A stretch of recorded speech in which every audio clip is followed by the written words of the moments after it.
Jeffrey Epstein, वो billionaire जिसके private islands पर दुनिया के सबसे पावरफुल लोग जाते थे और जहां से स्टैफिकिंग और ब्लैकमेलिंग का एक गंदा खेल चलता था। अभी सोशल मीडिया पर इसी फाइल्स का तूफान आया हुआ है। हर फीड में यही चीज ट्रेंड कर रही है और हर कोई यही पूछ रहा है कि ये क्या नया राज खुल रहा है। 30 जनवरी 2026 को डीओजी यानी डिपार्टमेंट ऑफ जस्टिस ने एप्स्टीन फाइल्स ट्रांसपेरेंसी एक्ट के अंदर 3.5 मिलियन से ज्यादा पेजेस रिलीज किए, जिसमें 2000 से ज्यादा वीडियोस और 1.8 लाख से ज्यादा इमेजेस शामिल थे।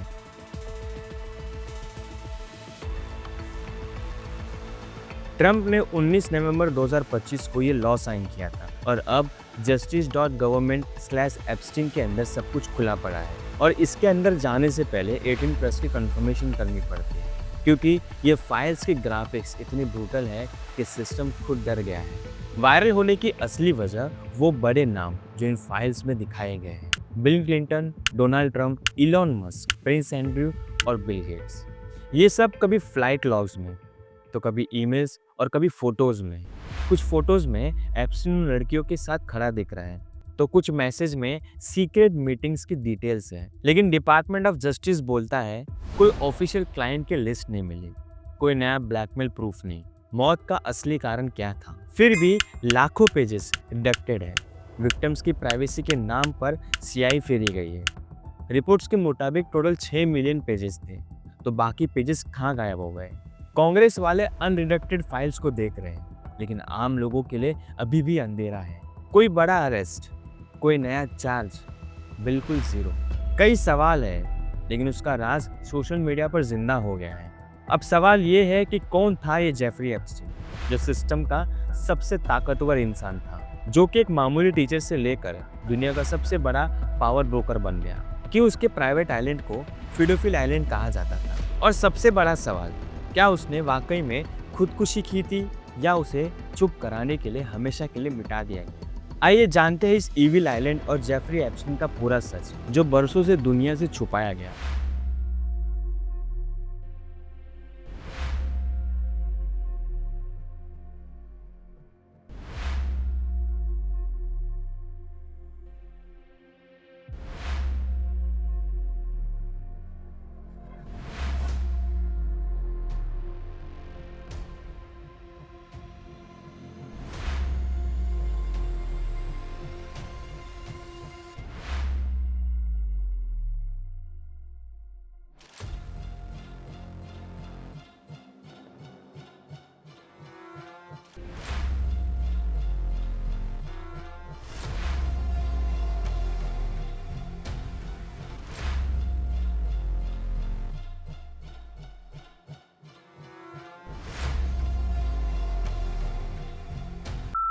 जेफरी एप्स्टीन का बैकग्राउंड और उसका ताकतवर बनने का जो तरीका था, वो एक बहुत ही बड़ा सोच समझकर बनाया गया एक प्लान था। एक बहुत ही साधारण मिडिल क्लास परिवार से निकलकर दुनिया के सबसे पावरफुल लोगों के बीच में अपनी जगह बनाना कोई इत्तेफाक या किस्मत का खेल नहीं था। जेफरी सबसे पहले डेल्टन स्कूल में बच्चों को मैथ्स पढ़ाता था और पढ़ाते वक्त वो अमीर लोगों की सोच और उनके दिमाग को समझना शुरू किया और फिर बेयर स्टर्न्स जैसे बड़े जगहों पर काम करके पैसे कमाने के लिए दुनिया की सारी चालाकियां सीखी। जेफरी की जिंदगी में असली मोड़ तब आया जब उसने खुद की एक इन्वेस्टमेंट फर्म खोली और लेस वेजनर जैसे अरबपतियों का पूरा पैसा और बैंक बैलेंस अपने कब्जे में कर लिया। एप्स्टीन ने ये बात बहुत पहले ही समझ ली थी कि ढेर सारा पैसा होना काफी नहीं है। असली पावर तो उन लोगों को अपने इशारों पर चलाने में है जो पूरी दुनिया को चला रहे हैं। उसने दोस्ती का एक ऐसा जाल बनाया जिसमें पॉलिटिक्स, साइंस, बिजनेस और राज परिवार के ऊंचे लोगों को अपने जाल में लपेट लिया।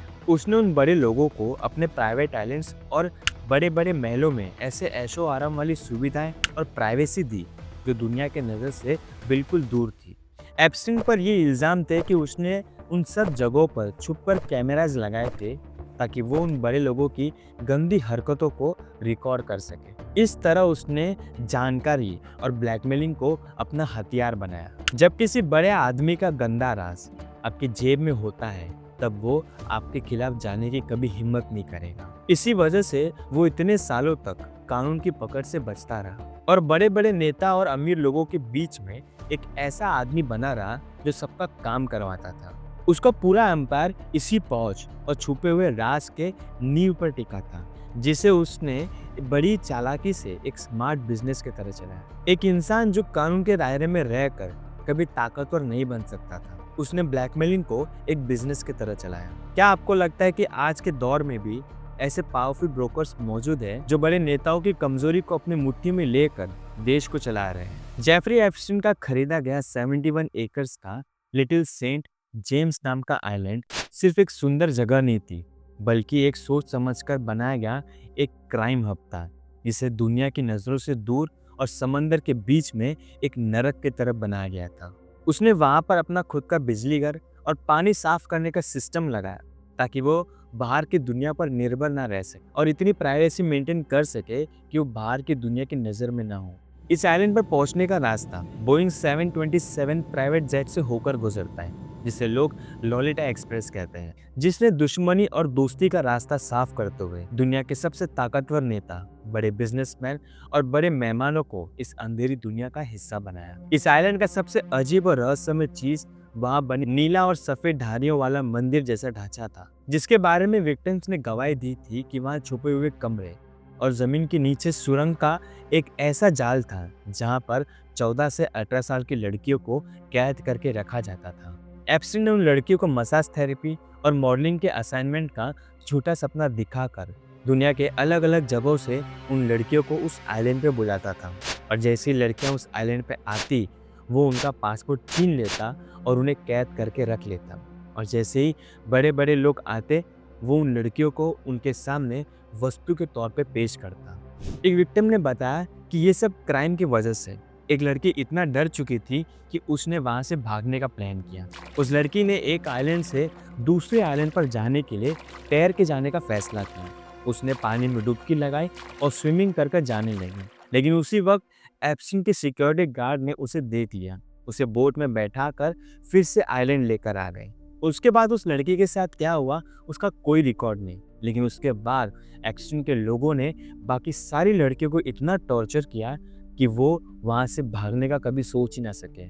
इस आइलैंड का असली मकसद सिर्फ शोषण नहीं था, बल्कि स्ट्रेटेजिक ब्लैकमेल था। एप्स्टीन ने हर कोने में छुपे हुए कैमरास के जरिए से अपने वीवीआईपी दोस्तों की बुरी हरकतों को रिकॉर्ड करता था, ताकि वो समय आने पे उन्हें ब्लैकमेल करके उन्हें कंट्रोल कर सके। वहाँ होने वाले काम इतने भयानक थे कि आसपास के लोग उस आइलैंड को फिडोफिली आइलैंड कहने लगे। कई रिपोर्ट्स और पुराने विक्टिम्स ने बताया कि वहाँ बने नीले मंदिर के अंडरग्राउंड टनल में ह्यूमन ईटिंग और सैटेनिक रिचुअल्स जैसे खौफनाक काम होते थे। कहा जाता था कि दुनिया के सबसे ताकतवर लोग वहाँ सिर्फ अपनी गंदी ख्वाहिश को पूरा करने आते थे। इंटरनेट पर कई लोग इसे एड्रेनोक्रोम की कॉन्स्पिरेसी से जोड़ते, जहाँ पर मासूम बच्चों के डर और खून से नशा तैयार किया जाता था। भले ही इन बातों का कानूनी सबूत दुनिया के सामने नहीं लाया गया, लेकिन उन आइलैंड पे मिलने वाले अजीब मशीन और वहाँ की भयानक सिक्योरिटी ये सवाल खड़ा करती है कि क्या वहाँ सिर्फ जिस्म का व्यापार होता था या फिर कुछ ऐसा शैतानी खेल जो हमने सिर्फ हॉरर फिल्मों में देखा है। एप्स्टीन की पॉलिटिकल और फाइनेंशियल पावर इतनी ज़्यादा थी कि वहाँ की पुलिस और इंटरनेशनल एजेंसीज ने अपनी आंखें फेर ली थी। एप्स्टीन ने उस आइलैंड को एक लॉलेस जोन बनाया था, जहाँ पर वो खुद कानून था, और वहाँ पर आने वाले मेहमानों को ये बताया जाता था कि उनका गुनाह हमेशा के लिए वहीं दफन रहेगा, जबकि असलियत में एप्स्टीन उनके गुनाहों को रिकॉर्ड करके दुनिया के सबसे पावरफुल ब्रोकर की कुर्सी पर बैठा था। इस आइलैंड की विशालता और वहाँ का सन्नाटा उस दर्द और चीखों को छुपाए रखता था जो सालों तक उन लड़कियों ने सहा था, जब तक कि 2019 में जेफरी के अरेस्ट के बाद FBI ने उस इविल आइलैंड पर छापा मारा, लेकिन दुनिया के सामने उसके गंदे राज नहीं खोले। जेफरी एप्स्टीन की गिरफ्तारी और 2024-25 में बाहर आए हजारों पन्नों की एप्स्टीन फाइल्स ने दुनिया के सामने एक ऐसा सच रखा जिससे लोकतंत्र और जस्टिस सिस्टम पर से लोगों का भरोसा ही उड़ गया, क्योंकि ये डॉक्यूमेंट्स सिर्फ एक कागज के टुकड़े नहीं थे, बल्कि दुनिया के ताकतवर लोगों के गुनाहों का सच था। इन फाइल्स ने साफ कर दिया कि ब्रिटेन के प्रिंस एंड्रू से लेकर बिल गेट्स और बिल क्लिंटन जैसे बड़े नाम एप्स्टीन फाइल्स के जाल का हिस्सा थे, जिसे उसने प्राइवेसी और एक्सेस की बुनियाद पर खड़ा किया था। इन हजारों पन्नों ने उस भ्रम को तोड़ दिया कि अमीर और ताकतवर लोग कानून के दायरे में आते हैं, क्योंकि बरसों तक इन सबूतों को दबाया गया और ये तभी बाहर आया जब एप्स्टीन की मौत के बाद इन्हें छुपाना नामुमकिन हो गया था।